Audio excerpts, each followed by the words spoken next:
I was flying not too long ago in this packed flight. I mean, it's packed. I'm tired of flying. I wish they could fax me over. I mean, now they have those cheap fares on those flights that they just run. Everybody's flying. Used to, you'd have several seats open around you so you could relax, you know, loosen your belt and explode.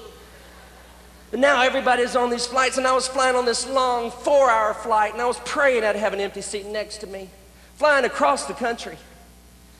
And they had this old gentleman on the aisle, and then they came and got him and took him up to first class, and I thought, oh, that's great. I'm going to have both of these seats to myself.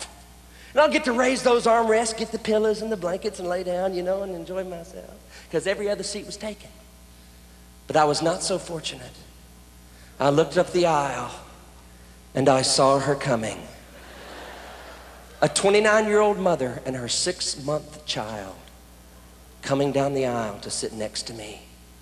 And she was one of these friendly types that kind of just talks nonstop, you know, just the mother just circular breathes. She sat on the aisle and she stuck that 6-month-old child next to me. And I don't have anything wrong. I'm not, have anything against children. I'm single. I'm not married. I don't have children. And if you're going to stay single, not get married, and you want to be in the ministry, you better not be having children.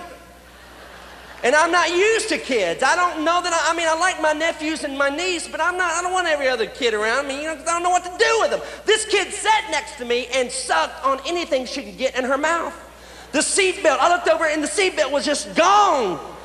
She's sucking on the seatbelt, and she got bored with that, and then she saw my arm and thought it looked edible. She started sucking on my arm, and the mother thought it was cute. I felt like a salt block sitting there. The hairs on my arm looked like they'd been moosed before we got off the ground. I didn't think she was sucking that hard till I noticed 2 of my tattoos were missing. And then the mother says to me, we're talking. She likes to talk, so I just put my book down. I figured I'm going to have to talk. She said, well, what do you do for a living? She asked me. I'll never forget. I hate that question because I have no idea what I do for a living. All I know is what I used to get whipped for doing in church, I get paid to do now. That's all I know.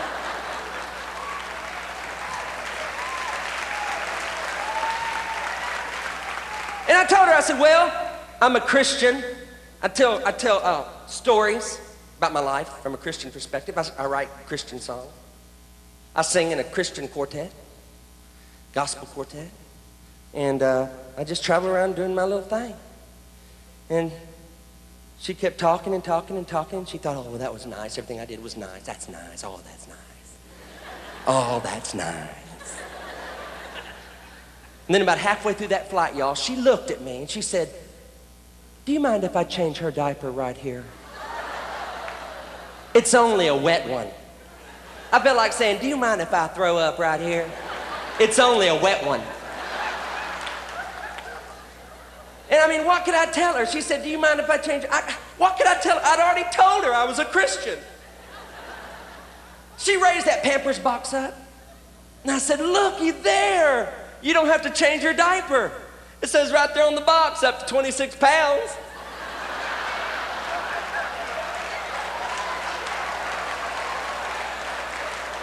We can weigh her and keep flying. Oh, but no, she wouldn't have it. She opened that diaper and surprise, surprise, surprise. It weren't no just wet one. The oxygen mask fell out of the ceiling.